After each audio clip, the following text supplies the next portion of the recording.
abençoados com essa intenção do nosso coração, no nome de Jesus. Amém. Amém. Gênesis 17, a partir do versículo 1, diz assim, é Êxodo. Toda a congregação dos filhos de Israel partiu do deserto de Sim, indo de lugar a lugar, segundo o mandamento do Senhor. Acamparam-se em Refidim, mas não havia ali água para o povo beber. Versículo 2. Então contendeu o povo com Moisés e disse: dá-nos água para beber. Respondeu-lhe Moisés: por que contendeis comigo? Por que tentais o Senhor? Tendo aí o povo sede de água, murmurou contra Moisés e disse: por que nos fizeste subir do Egito para nos matares de sede a nós e a nossos filhos e a nosso gado? Clamou Moisés ao Senhor, versículo 4, que farei a este povo? Daqui a pouco me apedrejarão. Então, no versículo 5, disse o Senhor a Moisés: passa adiante do povo, toma contigo alguns dos anciãos de Israel, e leva contigo a tua vara, com que feriste o rio, e vai. Eu estarei ali, diante de ti, sobre a rocha, em Horebe. Ferirás a rocha, e dela sairá água, e o povo beberá. Moisés assim o fez, na presença dos anciãos de Israel, e chamou o nome daquele lugar, Massá e Meribá, por causa da contenda dos filhos de Israel, e porque tentaram ao Senhor, dizendo: está o Senhor no meio de nós ou não? Amém. Amém. É uma situação apenas, é um momento do povo, mas muito especial. Antes de seguir ou de dizer a vocês sobre qualquer entendimento sobre essa passagem, interpretação, quero me ater sobre os significados destas duas palavras que aparecem no último verso que li, no verso 7, Massá e Meribá, para vocês compreenderem. Massá significa testar, testar. Algumas traduções trazem como tentar, mas a melhor delas é sim testar. Passando por situações difíceis, Deus testa as pessoas. Essa palavra está na raiz daquela que descreve o ourives, quando ele é relatado no Antigo Testamento, trabalhando com o ouro. Passando aquela pedra bruta pelo fogo, até que as impurezas todas saiam e fique apenas o metal que conhecemos, o metal precioso. Massá é então a raiz do que no hebraico traz como o trabalho do ourives, ao testar, ao provar aquele metal impuro no fogo para que as impurezas caiam e fique apenas o puro, e fique apenas o ouro. É um teste para que o impuro revele, ou o fogo revele do impuro o puro. Meribá. Meribá significa contender. São essas duas palavras, Massá e Meribá, que Moisés dá ao nome daquele local em que essa situação que a gente viu no texto sagrado aconteceu. Massá da parte de Deus, trabalhando o povo. Deus testando o povo, como se ele fosse o próprio ourives. Porque por incrível que pareça, o Senhor vê o povo e também recai sobre a nossa vida como um ouro precioso. Seja que tipo de pessoa, que tipo de ser humano você é, eu sou. Deus, ao olhar para nós, Ele olha e enxerga em nós algo que ninguém enxerga, e nem nós mesmos conseguimos enxergar às vezes. Deus enxerga, Deus consegue ver. E é claro que tem impurezas, elas sempre existem, mas Deus vai além daquilo que são as impurezas e enxerga além delas, e nos vê já prontos. Deus trabalha, voltando a essa passagem, com aquele povo, para poder transformá-los em um povo completamente puro. Da parte do povo não há compreensão, assim como da nossa também. Daí é que vem o Meribá, que Moisés também se utiliza para dar o nome àquele lugar. Contender é mais do que uma conversa calorosa, é mais do que uma discussão, é rebelar-se. Deus testa o povo e o povo se rebela. Deus realiza o massar e o povo responde com o Meribá. Mas Deus faz isso com o povo. Tem um dentre aquele povo que entende o massar de Deus e responde de uma maneira diferente: Moisés. Como não bastasse contender, o povo se utiliza de uma velha ferramenta que a gente também utiliza até hoje: encontrar um culpado. O povo está com sede, uma necessidade básica que a gente tem, e eles dizem assim: você tirou a gente de onde nós estávamos, do Egito, onde nós tínhamos como sobreviver, tínhamos o básico, tínhamos muitas restrições, mas tínhamos o básico. Aí você nos trouxe para cá, a gente está em liberdade, mas o básico a gente não tem. Vamos morrer nós, nossos filhos e o nosso gado? Não entendendo o momento em que Deus está testando-os, eles encontram um culpado para poder desaguar toda a sua ira, toda a sua queixa. Nem se parece comigo e com você. Você nos trouxe para cá, Moisés. É isso que você tem para a nossa vida? É isso que você tem para a nossa família? Nos deixar aqui para morrer de sede? O culpado foi o Moisés. É a primeira escapatória que aquele povo encontrou e também acredito que a nossa. Alguém que é culpado pelo que nós passamos. Então a gente busca, assim como aquele povo, um bode expiatório, e aí a culpa não vai ser nossa. O peso, a tristeza, o fardo, o pesar do sofrimento que nós estamos carregando, não vai ser simplesmente porque ele é nosso. Então a gente tenta retirar e colocar sobre os ombros de uma outra pessoa. Isso é o primeiro mecanismo. Eu não vou citar nenhum outro, fica com esse mesmo, eu acho que já está bom. E eu acho que a gente se utiliza bastante dele. Mas a história mostra que Deus, Ele está por trás de tudo e também por trás dessa situação. Os verbos são fortes, nas palavras do original contidas nesses versos que eu li com você. E está claro, ao ver essa situação, que foi sim Deus que conduziu este pessoal até este lugar. Foi Deus quem os levou para lá. O que acontece com esse povo aqui não é por acaso. Deus é que fez com que eles andassem para lá e para cá, e Deus foi quem os conduziu até este lugar.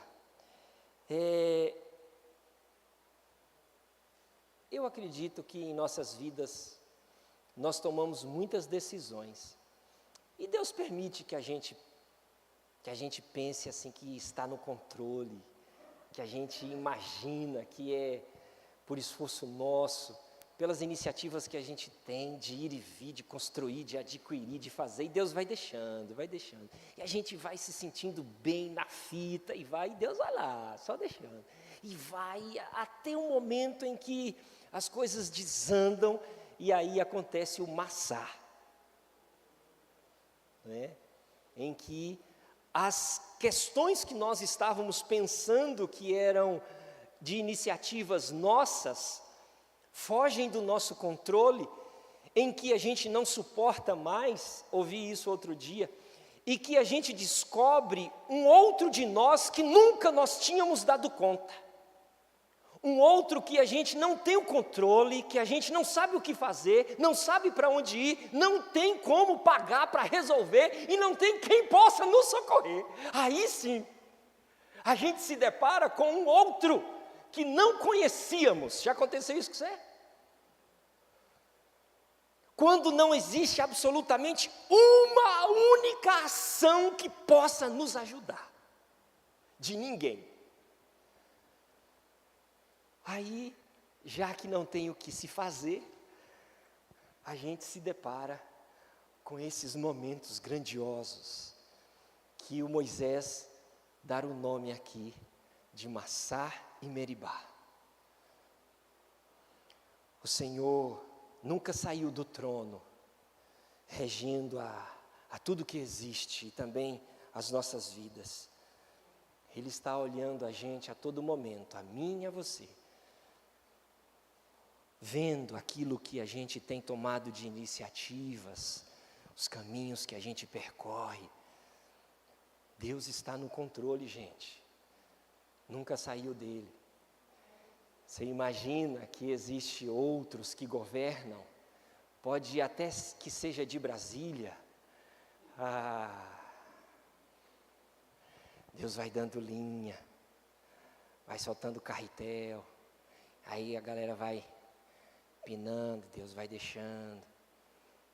Não, nossos nomes estão escritos na destra de Deus.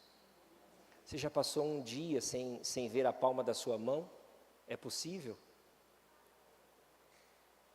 Um dia no nosso tempo sequer, sem olhar para a palma da sua mão? Então, todas as vezes, claro, numa alegoria para a gente entender, que Deus vai fazer algo e olha para a palma da mão dele, está lá o seu nome cravado. Está lá o meu.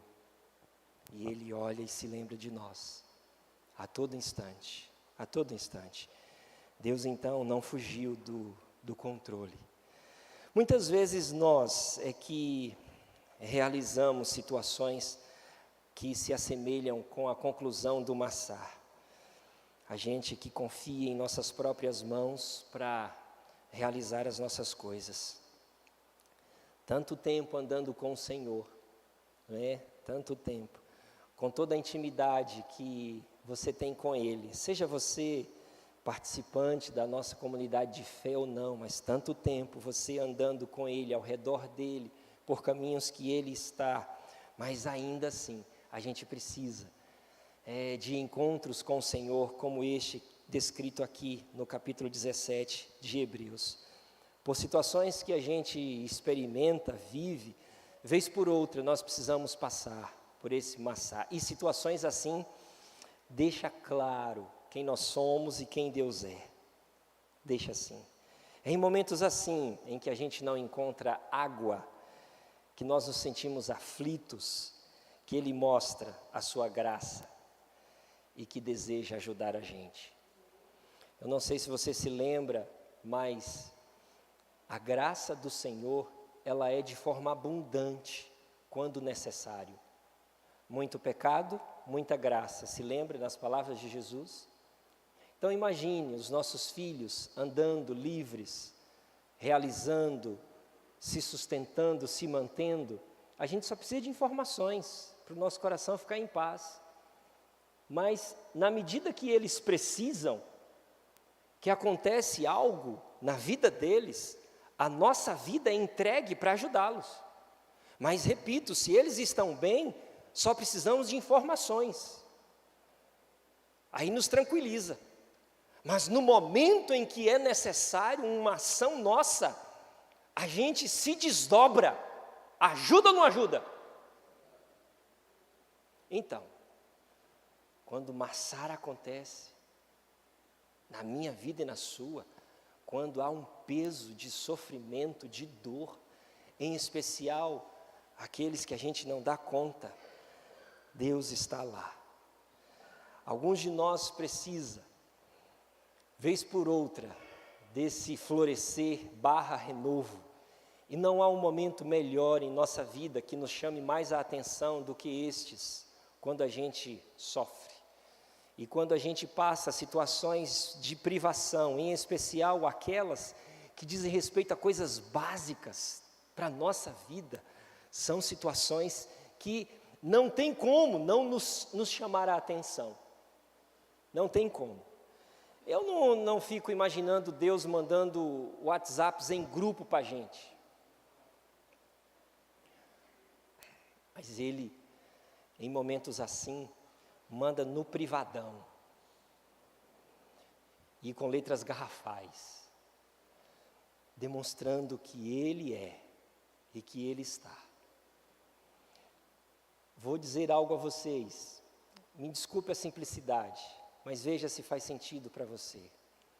Quando não precisamos de Deus, da forma tão egoísta que nós somos, a gente vai levando a vida. Aí Deus vai dando linha, Deus vai dando linha. Aí de repente, acontece um massá. E no início dele, a gente só enxerga o ruim. Só consegue ver aquilo que se foi. O que não está dando para suportar. Mas vamos ver todo o desenrolar dessa história.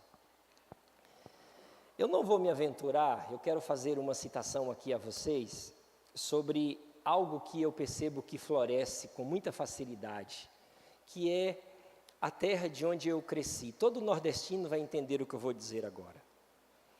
A terra em que eu cresci, ela é seca. Não chove entre 5, 6, 7, 8, 9 meses no ano. Então ela não produz nada, só abrolhos. Ela é seca, ela está lá. Mas há uma coisa surpreendente. A primeira chuva que vem costuma ser tempestade, quando vem. Porque Deus, quando dá, Ele não tem miséria não, Ele dá bastante. Então, 3 dias chovendo, no quarto, já tem o cheiro da terra molhada. E não é apenas o cheiro da terra molhada, os brotos já surgem. Eu não vou me aventurar, como disse a vocês, em fazer citações com relação à agronomia, eu não entendo de terra. Mas eu entendo como um nordestino de uma coisa. A terra nossa é terra muito fértil, sabe por quê? Porque é terra descansada. 8 meses sem produzir, está descansando. Quando chove, ela está pronta. Ela está pronta. Imaginem. Você já se viu como alguém que está diante do Senhor, como um filho, como uma filha dele? E que faz muito tempo que não floresce em nada no jardim que Ele pôs você? Já se viu assim? É nesse sentido que queremos compartilhar o seu coração neste mês sobre florescer. Consegue se enxergar como uma terra descansada, que faz tempo que não produz coisas belas, frutíferas para o Senhor? O Evangelho de Jesus Cristo é algo surpreendente na vida do ser humano, por um motivo.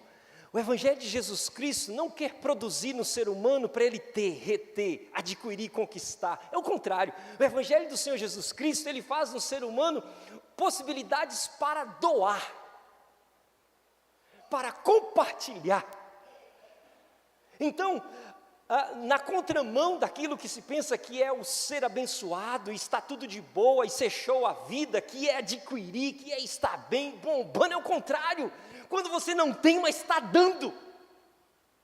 Quando de você sai coisas para as pessoas, aí o Evangelho está funcionando. Pode ser que para você esteja assim, muito maçaz, mas se foi para abençoar outros, lá em cima, o saldo está positivo.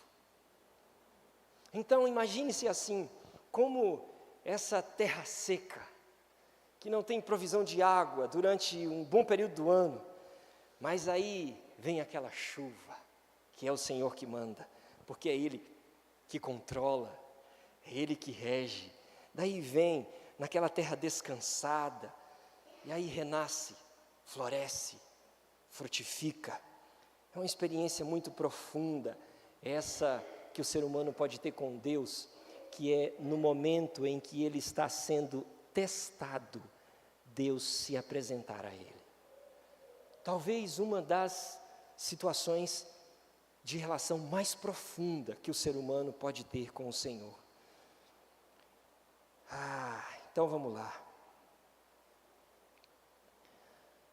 Não sei se de forma acidental, mas acontecem em nossas vidas situações assim, mas essa daqui não, tem uma conexão com o querer de Deus.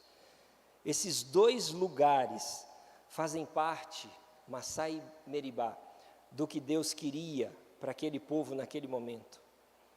Pode ser, para eles, já passou, um lugar de renovo, para nós pode ser um lugar de experiência. Esses lugares existem quando Deus está conduzindo, quando Deus tem os seus propósitos e Ele os deixa claro a nós.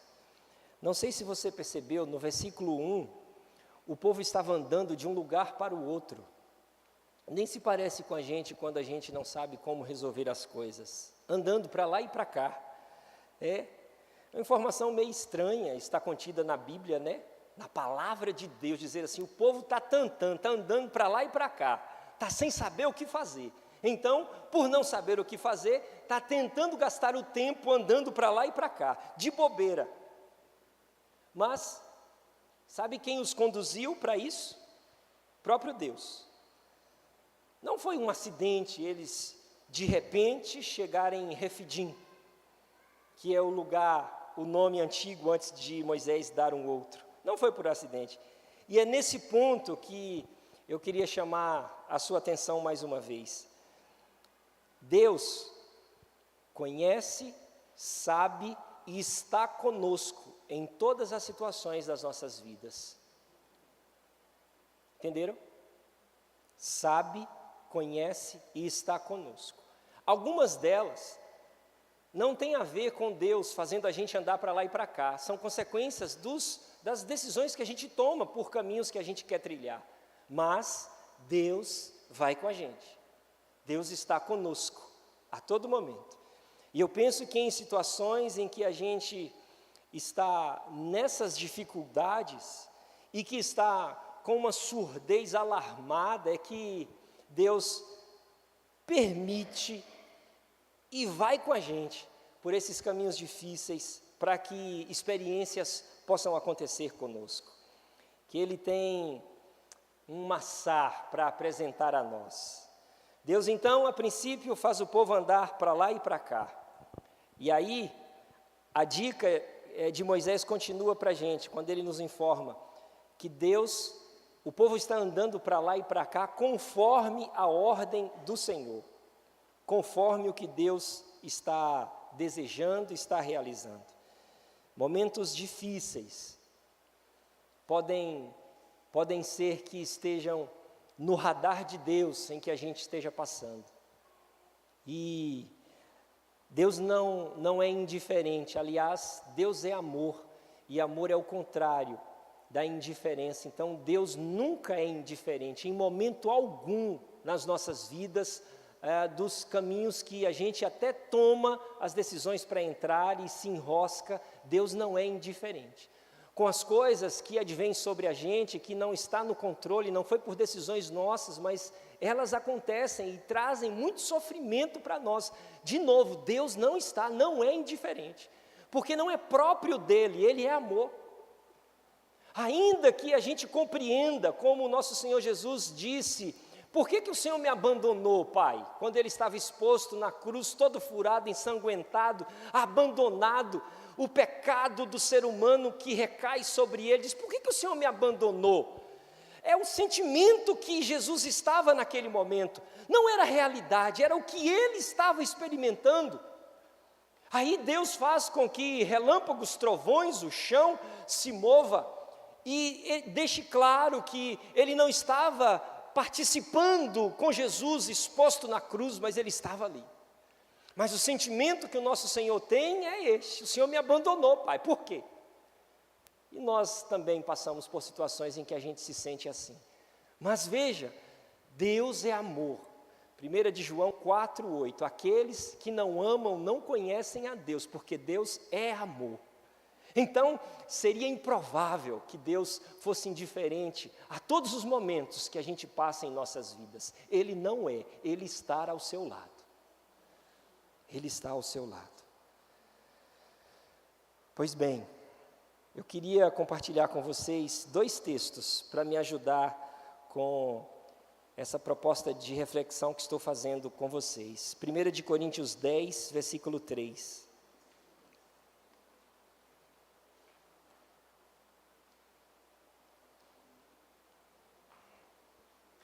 Versículo 13.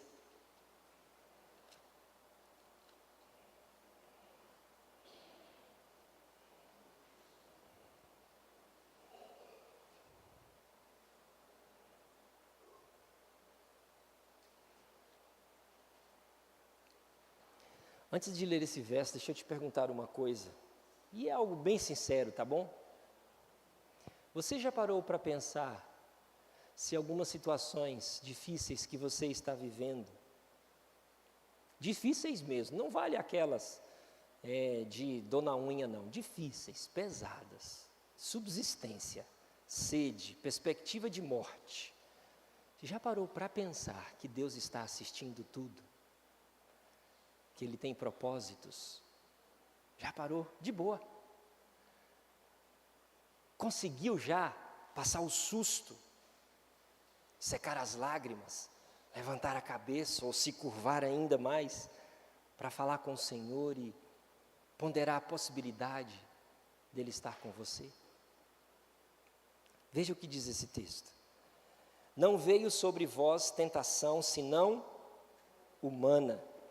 Ele é fiel, que não vos deixará testar acima do que podeis resistir. Antes, com a tentação, dará também o escape, para que a possais suportar. O escape. As respostas mais comuns que a gente tem para os problemas das nossas vidas são aquelas de velório, respostas ralas, respostas indiferentes, aquelas que deixam a gente mais chateados do que trazem conforto e consolo. Mas a de Deus é direta, é assertiva, é dura sim, mas é palavra de Deus. A gente não tem recebido situações que nos testa massaz além do que a gente pode suportar. Porque se estivéssemos enfrentando-as, nós não estaríamos mais aqui. A gente já tinha desfalecido. Então nós estamos diante do Senhor, diante do Senhor. O outro texto é João 9. Esse diz de que as situações que a gente vive, pode ser que não faça sentido eu dizer para você, porque talvez é você que esteja vivendo, mas que bom que não sou eu. Primeiro eu estou afirmando com 1 Coríntios 10, 13, que aquilo que vem pesado sobre a nossa vida, a gente pode suportar. Depois o João 9, versos 1, 2 e 3, diz o seguinte: quando Jesus ia passando, viu um homem cego de nascença. Os discípulos de Jesus perguntaram: Rabi, quem pecou, este ou seus pais, para que nascesse cego? Versículo 3, Jesus respondeu: nem ele pecou, nem seus pais, mas isto aconteceu para que se manifestasse nele as obras de Deus. As obras de Deus. Essa é a segunda resposta. Aquela nós podemos suportar. Essas daqui, ou em João 9, é uma outra possibilidade para a gente ponderar. As coisas que eu passo, que são muito difíceis, pesadas, constrangedoras, que trazem sofrimento para a minha vida, pode ser que seja para que as obras de Deus e a glória dele se manifestasse sobre a minha vida. Sobre a minha vida. Quero concluir dizendo o seguinte a vocês. A graça de Deus, ela aparece nos momentos de baixa. É a manifestação da graça que nos fortalece. A graça se manifesta e nos levanta. Ninguém precisa da graça quando está de pé, forte, robusto, voando, sendo abençoado demais. Ninguém precisa da graça quando está tudo tranquilo. Ninguém. Ninguém precisa florescer quando está cheio de flores. Ninguém precisa de renovo quando está tudo muito bem. Não. É justamente quando há espaço para a glória de Deus se manifestar, e ela não se manifesta quando todo mundo está bombando, é quando está na desgraça. Porque quando tem a desgraça é que a graça vem.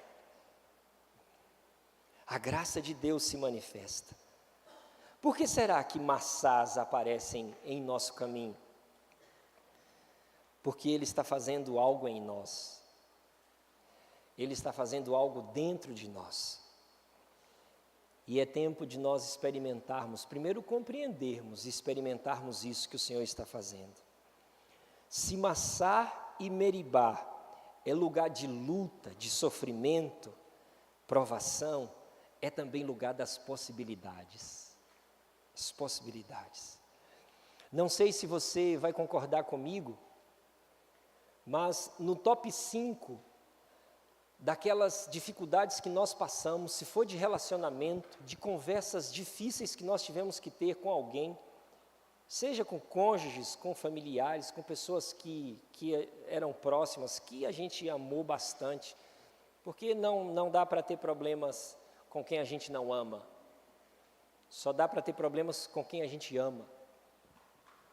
Não dá para você, nem eu, viver bem, nosso casamento tranquilo, sem ninguém tocar em pontos difíceis um do outro, porque a gente se ama. Não dá para ter uma relação com Deus tranquila, de boa, você participa, leva, conduz e tal, imagina que está tudo bem, se não tiver treta com Ele, se não tiver confusão. Casamento que não tem problema, relação de irmãos que não tem dificuldade, de amigos que já não teve brigas intensas, não é casamento, não é relacionamento sadio. É um passando na vida do outro. Porque é depois de situações dificílimas e de conversas dificílimas, de quebrantamento em conversas, de despojar-se do orgulho com o outro, momentos dificílimos, é que pós momentos assim, é que a gente sai renovado. Se lembra dos top 5 aí seus que você vai concordar comigo. Se nunca teve, que pena, você nunca foi intenso em nada. Deus lhe abençoe. Para você poder ter.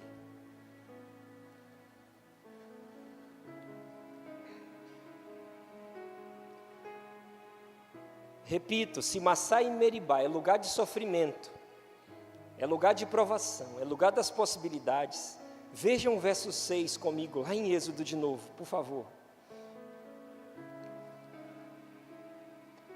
Verso 6, do Êxodo 17. Seja curioso, você achou rapidinho, pode ler aí baixinho para você encontrar aí a outra questão que existe em lugares assim. Verso 6. Coisa linda.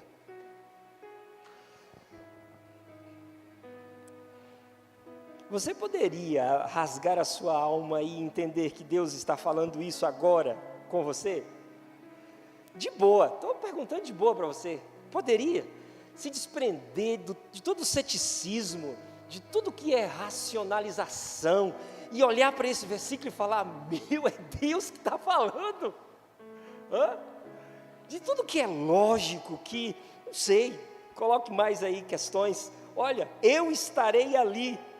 Deus dizendo para a gente: diante de ti, sobre a rocha, em Horebe, ferirás a rocha e dela sairá água, e o povo beberá. Vou ler de novo. Eu estarei ali diante de ti, sobre a rocha, em Horebe, ferirás a rocha, e dela sairá água, e o povo beberá. Se Meribá e Massá significou para esse povo aqui sofrimento e provação, também pode significar atendimento. Deus presente. Deus presente. Uma coisa linda, gente. O povo murmura, encontra um bode expiatório, mas Moisés busca. O povo murmura, Deus não ouve. Moisés busca, Deus responde. Deus não responde murmuração. Deus responde quem o busca. Quem o busca. Enquanto o povo extravasava o mau humor, Moisés extravasava a angústia. Deus, esse povo vai me apedrejar, está a iminência dos filhos deles morrerem. Eles vão me apedrejar aqui, o que eu vou fazer? Moisés, deságua a sua angústia diante do Senhor, não murmura. Depois, Deus disse para Moisés assim: olha só, vá para Horebe, vou para lá, e lá em Horebe, eu vou ficar em cima de uma rocha. Irmãos, Deus diz assim: eu vou primeiro, eu vou te esperar lá, bro. Depois você vai. E não vai dar para você não me ver, porque eu vou ficar lá em cima de uma rocha. Olha para lá então, você vai me ver. E quando você chegar lá, Moisés, você toca na rocha, toca nela, aí vai sair água, e o povo vai beber. Eita coisa linda!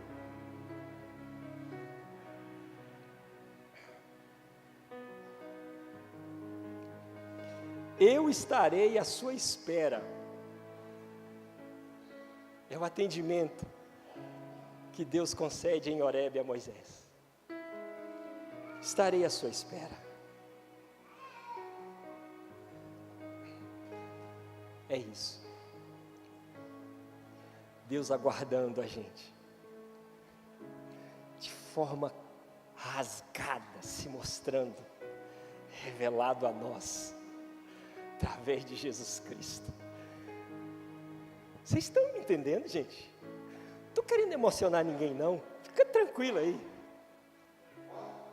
Só estou relendo o texto sagrado. É o mesmo Deus. É o mesmo. Tão claro, eu afirmo isso a vocês, como estou vendo vocês, que é o mesmo Deus que fez água brotar da rocha, que pode se apresentar a gente, mesmo. Amém? Amém. Vamos orar um pouquinho.